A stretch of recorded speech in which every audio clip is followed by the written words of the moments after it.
Hello and welcome to CNBC-TV18.com and Salesforce present Bharat's Trailblazers, a series of conversations with disruptors, game changers and trailblazers. Now, non-banking financial services have emerged as the leading contributor in bank credit performance according to a latest Care Edge ratings report. In recent times, NBFCs have carved a niche area for themselves by understanding customers and then building customized products for them. Auxilo is a pro-education NBFC registered with the RBI that offers financial support through innovative financial solution delivery to a wide network of students as well as to a range of schools, colleges and universities. Today, we're in conversation with Mr. Kumar Lalwani, CTO at Auxilo Finserve, to understand their business objectives and plans for the future. Mr. Lalwani, thanks a lot for joining us today. So, my first question is that every day there's an increasing number of Indian students that wants to go abroad to study. That number is only going up. So, how are you really catering to those students and empowering this big move? Thanks, Pavitra, for having me here. Yes, I think higher education is in India a very strong aspirational quotient for most of our Indians. And since the economy is now opening up, there's a further spike in demand for students wanting to go abroad for higher education, and hence there's a long list of financial services provider that are started to open in this space for funding, because most of these higher education loans are funded. But the point is there's a lot of supply related constraint in terms of lenders who are operating in this space, because you have a lot of personal loan and home loan service providers. But in an education loan, there's a very small list of players that are operating in its space. I think that's where Auxilo was instituted as an NBFC, which will just focus on the education loans. Okay. Since we have specialized scorecards and algorithms just to understand the dynamics of education loan, that's where we started to believe that this is the space that we'll start playing in. Okay, got that. So take us through what are the primary areas where you really extend services, and like you mentioned, there are a lot of lenders coming up in this space. So what do you think sets Auxilo apart from other lenders in the category? See, an education loan, again, unlike a personal loan or a home loan, which just focuses on the customer dynamics, education loan is totally about not just the customers, which is the students themselves, but more so to do with their education, their past academics, the course that they're applying for, the destination country. So there's a lot of variables there in the equation, right? And on top of that, you have your co-applicants who also top it up, because the student cannot himself or herself apply for it. So the kind of data points that are captured becomes far and wide, which is very difficult for a typical bank or another NBFC operating in this space to capture so much of information. That's where I think Auxilo has built that USP to understand not just the customer, but even the inherent job potential, the prospects of the country, the GDP altogether. That's the kind of USP that we have kind of built up. Okay. So in a sense, you need a much sort of deeper understanding of just a specific area. That's right, yeah. Okay, got that. So take us through, you've over the past 5 years, you've been able to scale up this business quite a bit. What are the key challenges that you faced along this 5-year journey? So we are just very nascent, so we are 5 years old now. So being digitally native was any which ways there from get-go. The systems were built so that we can capture all the data points that are possible in the landscape. However, once the business grew, post 2 years, managing so much of data points, managing the entire transactions was very difficult. And hence there was a dire need to actually go back into the drawing board, start understanding the entire architecture of the technology landscape and build certain unified systems or unified platforms which can check the entire customer profiles right from lead to the disbursement journey. So that scaling up and having a unification of platforms was really the thing that were sitting upon, because the business was just growing exponentially. Okay, got that. That's the story of a startup also, right? Yeah. But take us through, you're the CTO, so take us through how you're really using tech in this entire process to try to automate processes, to help the customer experience as well. Because like you said, this is also a very closely linked to the customer kind of business. Yes.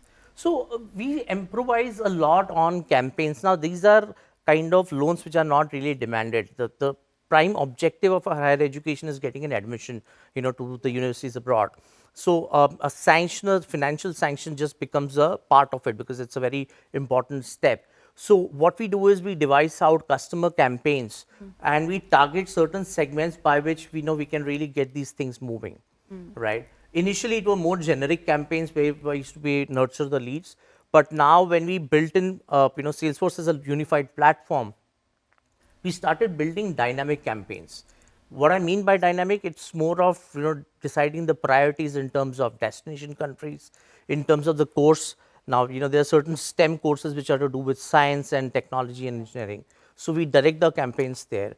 In terms of the ticket size, we have directed campaigns. So at a click of a button, we can really change these campaigns and then have a very targeted customer engagement by which we start nurturing those leads up. Okay, very interesting. So take us through, with this digital transformation in place, how have you been able to change the interaction with students and parents both, and are there any kinds of stats that you track that show you how much this transformation is helping? Yeah. So what we do is, again, we don't want to really overwhelm the parents and students in their journey of getting an admission. So we take care of the intricacies of, how should the loan sanction be done? What are the kind of documents that are required for, going abroad?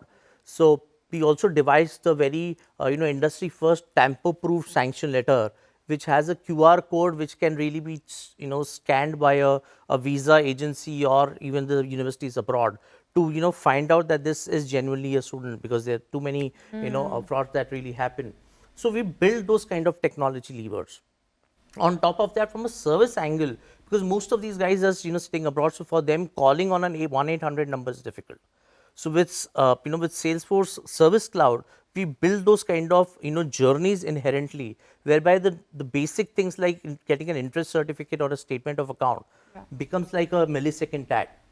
So that's how we put a lot of impetus on customer experience altogether, right? Because that's where the whole process can anyway be such a headache, right? Yeah. So it's good that you can come in and help at this early and stage. it also helps because these students, for a student, an education loan is the foremost loan in its lifespan. Yeah. So it's just that there's a lot of onus on getting things right rather than severing the entire experience of a loan journey. Well, that's a really nice way to look at it, that these are people who are for the first time getting into this space. Are there any KPIs that you think have been impacted by this kind of transformation? Just share some metrics with us. I think that will help our audience understand better as well. Initially, before we implemented Salesforce, we had the kind of metrics that are typically tracked are, from a lead to login, what are the kind of ratios that come up. So, those typically hover around 25-30%, right? And then there is a metric called as, a login to a disbursement, which is the henceforth journey.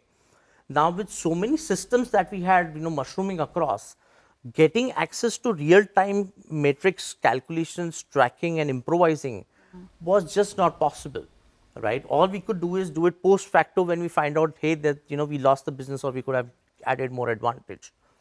Now with Salesforce really coming in, and since a unified system that I'm really talking about, the metrics are really developed real time. So right from all levels of hierarchy in sales, everybody has access to those metrics, as to where is it that we are losing, where are the bottlenecks involved, right? And we can really start forecasting our entire, I would say targets, as to where is it that we would want to go, say a month from now or a quarter from now. So these metrics, I think, have improvised right the time that we implemented Salesforce. In no time, in about a month, we saw a higher 20% drift in the improvisation in the overall metrics, because the entire dashboard was available real time. So that was one wonderful thing that we could really get it from Salesforce from a metric tracking. Okay, that's very interesting to know. But this is a very, very tightly regulated space also, right? The entire NBFC space. RBI has very strict guidelines with respect to data security. What are the measures that you have in place to, ensure that the data is secure? Well, indeed, yes, it's a regulated space, but rightly so. I think with the entire digital personal data protection bill, this is gonna go a way ahead in terms of how do we secure the entire data. But Salesforce has been really since they've been really customer centric product company, they've already, although they built these modules well in advance. So we use certain modules for data shields which improvise the entire encryption and privacy of a customer data. So, and of course with the resilient infrastructure, all these security protocols really become compliant in the eyes of the regulator. And they've gone even a step ahead to, have modules such as, certain things called as RTBF, which is, right to be forgotten, which are just nascent in the Indian geography. Yeah. But I think that readiness is anyways there from this stage itself.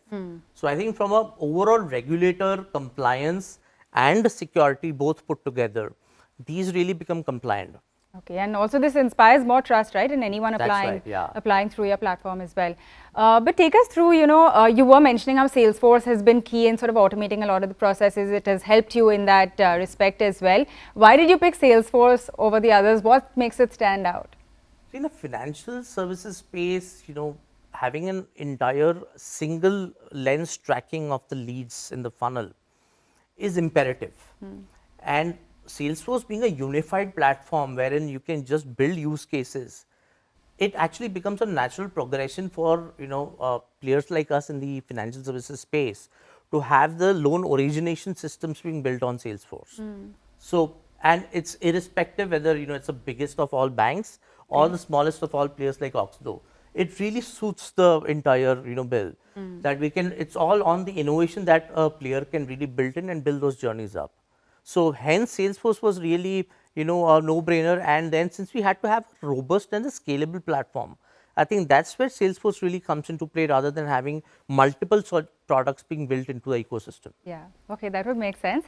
Just one final question before we wrap up.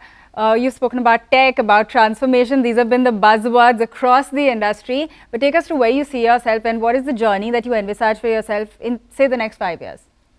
See, with this scalable platform that we have, I think from a business angle, we're taking about 4x targets in next 3 years. So it's very easy to actually get there. But that would not necessarily tantamount to equivalent headcount additions. Because typically, otherwise the businesses go linear. With higher business, you have a higher headcount.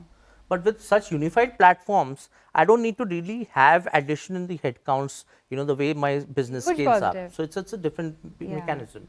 And then with these Gen AIs and scorecards being built inherently within the platform, I can really give the entire power to the customer, who are actually Gen Zs and, Gen Alphas of the world, who can really build those decisioning onto them and then choose, which player do they want to go ahead with.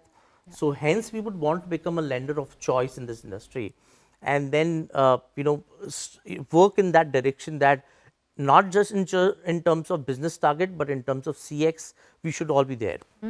Okay, very interesting to know how you've already scaled to this level and the plans that you have going forward as well. Thank you, Mr. Lalwani, for joining us today on this special. Auxilo is certainly nurturing the aspirations and helping millions of Indians to face global challenges and also get ready for the world out there. Thanks a lot for tuning in to this very special episode.